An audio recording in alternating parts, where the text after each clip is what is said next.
Soyons saints, en partenariat avec Magnificat. En ce 11 mars, nous souhaitons une très belle fête aux Rosines. Et nous découvrons Sainte Euloge et Sainte Léocritia, deux saints du IXe siècle morts martyrs en l'an 859. Euloge est issu d'une noble famille de Cordoue qui lui donne une solide éducation intellectuelle. Sitôt ordonné prêtre, il est placé à la tête de sa communauté et devient un modèle de science et de piété, suscitant également l'admiration des Juifs et des musulmans.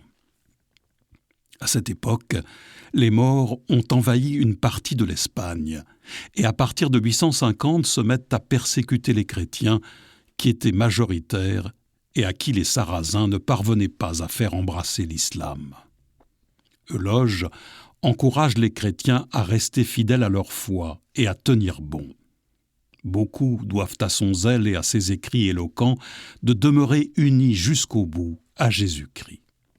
En 858, il est élu évêque de Cordoue et a immédiatement des soucis avec l'émir de la ville qui le somme de renoncer publiquement à sa religion.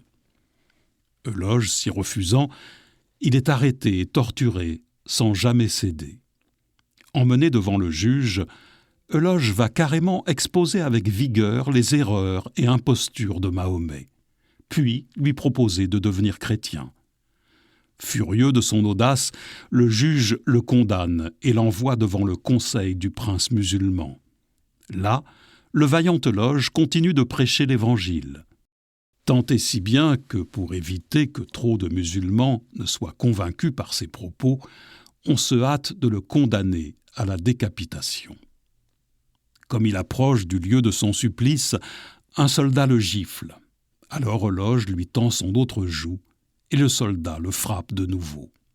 Quelques jours après, une femme arrêtée en même temps que lui le suit dans le martyre. Léocritia est une jeune musulmane devenue chrétienne et qui, maltraitée par sa famille pour cette raison, a trouvé refuge chez le saint évêque. Sainte Euloge et Sainte Léocritia ont fait don de leur vie par amour pour le Christ.